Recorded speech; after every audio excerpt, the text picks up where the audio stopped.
Soya వచ్చిందా ఉత్తగానే అంటున్నా. ఎందుకంటే ఇన్ని రకాల లంగ మాటలు చెప్పి మంచిగా బంగారం వస్తుంటే రమ్మను ఓడించినందుకు తులం బంగారం అని అబద్ధాలు చెప్పి ఇంత మంచిగా గ్లామరస్ ఉన్నాడు మీ అన్న. ఈయన ఓడించడానికి నల్లముఖ పోని తెచ్చి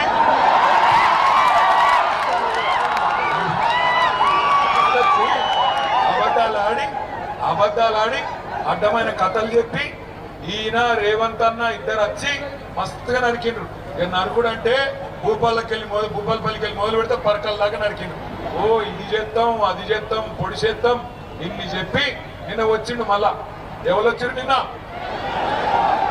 ఆయన పేరు అనుముల రేవంత్ రెడ్డి కాదు, లాగుల తొండల రెడ్డి. ఎందుకంటే ఆయన వేరే శాతం అయితే లేవు. నువ్వు గట్టిగడినావు అనుకో ఏమాయిరాబాయి రైతు బంధు మరి ఫిబ్రవరి 9వ తారీఖు వచ్చిందంటే ఈ లాగుల తొండలు ఇచ్చి పెడతా. ఏమాయ మరి తులం బంగారం ఏమాయంటే నీ కుట్లు వీకి గోటీలా ఆడతా. ఏమాయరా అయ్యా మరి 2500 ఇస్తాను ఏం సంగతి అంటే నీ పేగులు తీసుకొని మెడలు వేసుకుంటా.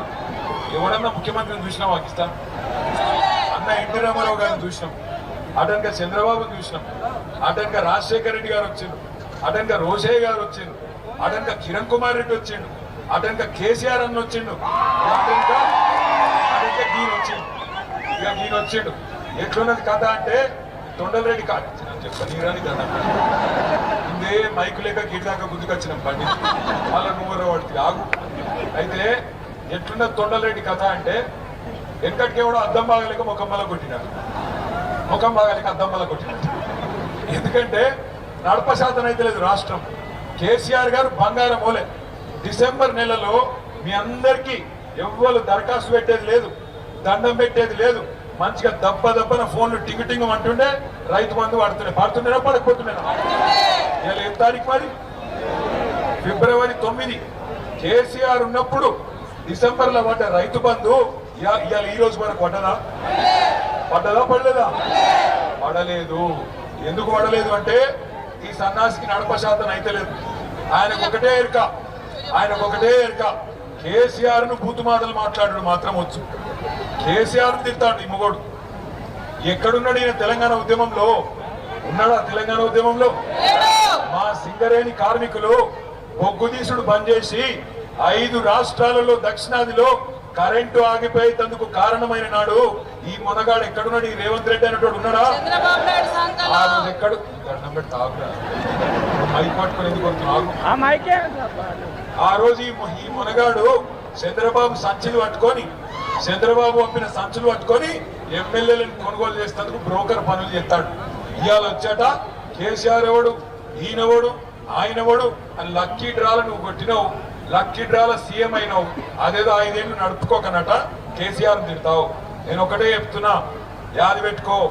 తిడితే నన్ను తిట్టు, రమణారెడ్డి అన్నం తిట్టు, మా ప్రకాశ్ అన్నం తిట్టు, కానీ కేసీఆర్ తిడితే మాత్రం అరే పొట్టుడా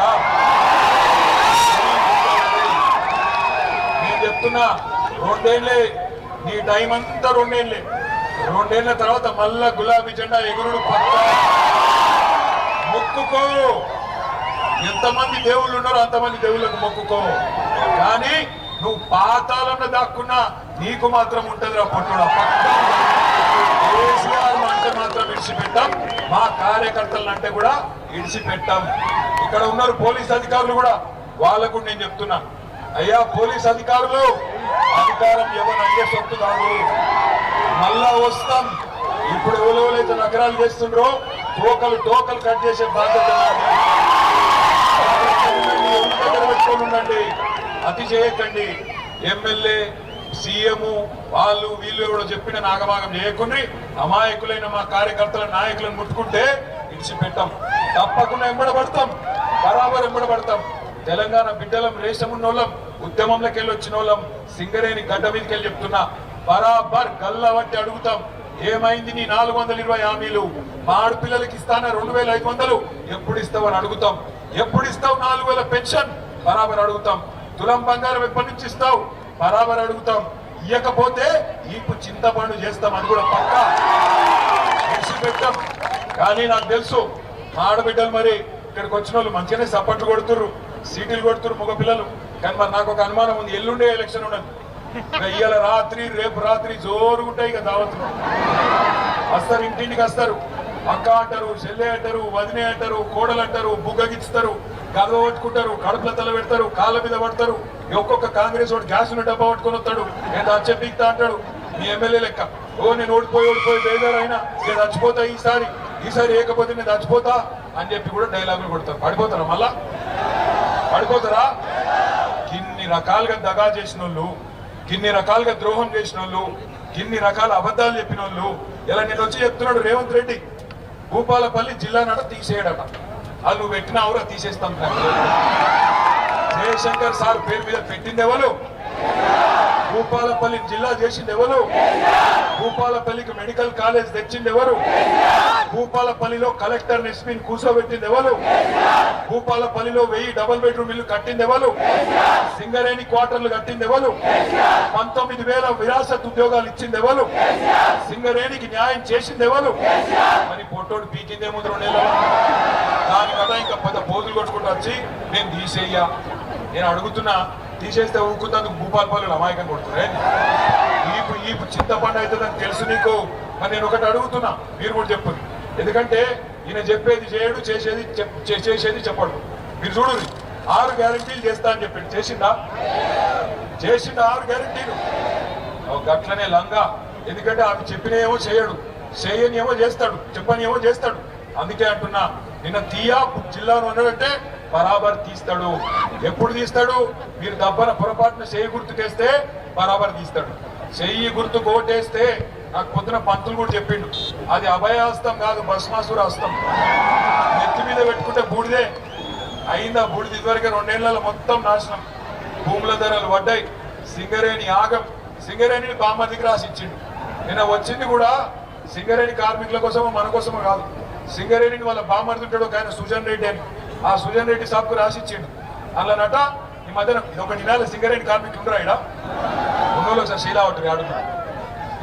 అరే 60,000 ఇంత తక్కువ ఉంటారు, మీరు రావాలి కదా, ఇవాళ ఇంత పెద్ద మీటింగ్ రావాలి ఎన్నుకున్నారు. నిన్నటికి నిన్న ఏం చేసిండో చూసిండ్రా? ఇదివరకు దొరికింది కదా ఓటుకు నోటు 50 లక్షలతో దొరికింది, యాదుకుందా? మర్చిపోయినరా? ఆ ఆధారాలన్నీ హైదరాబాద్ లో ఒక ఆఫీసులు ఉంటాయి. ఆ రోజు దొరికిన బ్యాగు, అదే విధంగా దొరికిన మిగతా వివరాలన్నీ ఒక ఆఫీస్ హైదరాబాద్ లో ఫోరెన్సిక్ ల్యాబొరేటరీ అని ఉంటుంది. ఆ ల్యాబొరేటరీ ఉంటుంది ఒక ప్రయోగశాల. అందులో నిన్న అగ్గి పెట్టిండు, మొత్తం పెట్టిండు సాక్ష్యాలు లేకుండా. ఎందుకంటే వచ్చిందిగా కేసు ఆఖరి దశకు వచ్చింది, శిక్ష పడుతుందేమో అని చెప్పి ఆయన దాన్ని బుక్కి చేసిండు, అగ్గి పెట్టిండు, బుక్కి చేసిండు. దొంగ దొరికిపోయిండు కాబట్టి జైలు పోకుండా కాపాడుకునే ప్రయత్నం చేసిండు. నేను మీ అందరికి ఒకటే విజ్ఞప్తి చేస్తున్నా, సింగరేణిని దొంగతనం చేస్తున్నాడు, మీ బతుకులాగం చేసినోడు, మంచిగా ఉన్న రైతులను నాశనం చేసినోడు, మంచిగా ఉన్న సింగరేణి కార్మికులను ఆగం చేసినోడు ఈ రేవంత్ రెడ్డి, ఈ కాంగ్రెస్ పార్టీ. అందుకే ఎల్లుండి 11 తారీఖు నాడు వీళ్ళకి కనుక మనం కర్రు కాల్చి వాత పెట్టకపోతే, వీళ్ళకి కనుక బుద్ధి చెప్పకపోతే మళ్ళొకసారి రేవంత్ రెడ్డి ఏమనుకుంటాడు ఎరికేనా? నేను వీళ్ళకు 2,500 ఇవ్వకపోయినా ఆడపిల్లలు నాకే గుద్దిండ్రు, 4,000 ఇవ్వకపోయినా ముసలోళ్ళంతా నాకే ఓటెత్తుళ్ళు. ఉన్నట్టే ఉన్నది సురేష్, నువ్వేం టెన్షన్ తీసుకోకు. ఈ దేశానికి ప్రధానమంత్రి బడాబాయ్, ప్రతి ముఖ్యమంత్రి ఆయనకు చోటాబాయ్. మీరే లే మనం ప్రోటోకాల్స్, నువ్వు జర్నలిస్ట్, నిన్ను ఏడ కల్పించినా పలకరిస్తా. ఎందుకు పలకరియను? నువ్వు టీ న్యూస్ ప్రతినిధి అయినా నీ ఫేస్లో కేసీఆర్ను చూడను కదా, జర్నలిస్టునే చూస్తా కదా. సేమ్ ప్రధానమంత్రి కూడా, మోడీ గారు ప్రధానమంత్రి కాబట్టి అతను బడాబాయ్ అందరు ముఖ్యమంత్రులకు, బిగ్ బ్రదర్ అంటారు ఇంగ్లీష్లో. ఇక నాకు వచ్చిన భాషలో హిందీలో చెప్పిన, మీ సార్ అంతా ఇంగ్లీష్ నాకు రాదు.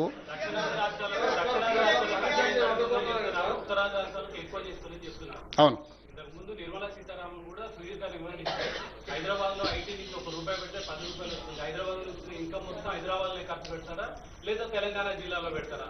అట్లానే అన్రెస్ట్ గా ఉన్న ఇతర రాష్ట్రాల్లో దేశంలో ఎక్కడైతే వ్యాధి ఉందో ఆ వ్యాధిని నయం చేయడానికి ఇతర నిధులు పెడతారు. కానీ మీరు పెట్టిన రూపాయి మీకే రావాలనుకుంటే స్వార్థమా కదా? ఇప్పుడు స్వార్థం అనే దాంట్లో కూడా ఒక విచక్షణ ఉంది. నేను అందుకే చెప్పిన, మీరు డెవల్యూషన్ ప్రకారం ఇచ్చేది వేరు, మీరు స్పెషల్ ప్యాకేజీలు, స్పెషల్ ప్రాజెక్ట్స్ ఇచ్చేది వేరు. రేపు రీజనల్ రింగ్ రోడ్ ఇస్తే ఇంకా ఆదాయం పెరుగుతుంది, మెట్రో రైలు ఇస్తే ఇంకా ఆదాయం పెరుగుతుంది, ఇంకా మనకు వరంగల్ ఆదిలాబాద్ ఎయిర్పోర్ట్లు ఇస్తే ఇంకా ఆదాయం పెరుగుతుంది, కేంద్రానికి తిరిగి పన్నులు చెల్లిస్తాం కదా. ఇండస్ట్రియల్ పార్కులు ఇస్తే, సెమీ కండక్టర్ తెలంగాణకి ఇస్తే కేంద్రానికి ఆదాయం పెరుగుతుంది కదా. అక్కడెందుకు వివక్ష చూపిస్తుండ్రు? మీ మహబూబ్నగర్ హైదరాబాద్కి ఎక్కువ నిధులు ఇచ్చారు గతంలో Congress. Yes, I do agree. కానీ క్రమశిక్షణ పాటించిన రాష్ట్రాలను మీరు శిక్షించకూడదు. ఫ్యామిలీ ప్లానింగ్ అనేది కేంద్ర ప్రభుత్వం యొక్క విధానం. దాన్ని మనం క్రమశిక్షణతో అమలు చేసినందు మమ్మల్ని శిక్షించకూడదు.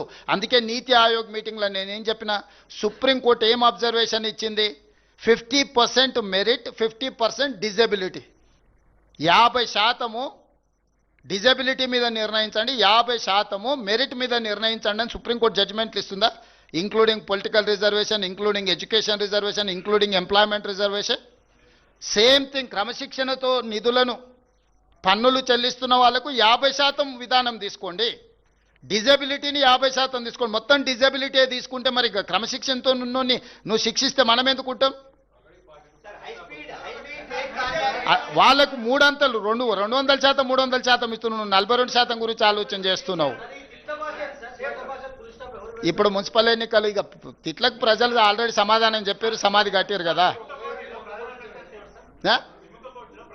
ఇక అట్లేం లేదు, అందరూ అంతే, ఏ గల్లీకి ఆ గల్లీ నిర్ణయం అయింది. రాహుల్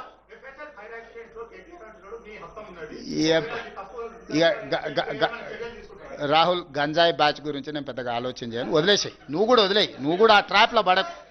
మనం ఏదైనా మంచి మున్సిపల్లో ప్రజలకు మంచి చేసే దాని మీద తీసుకుందాం. ధన్యవాదాలు.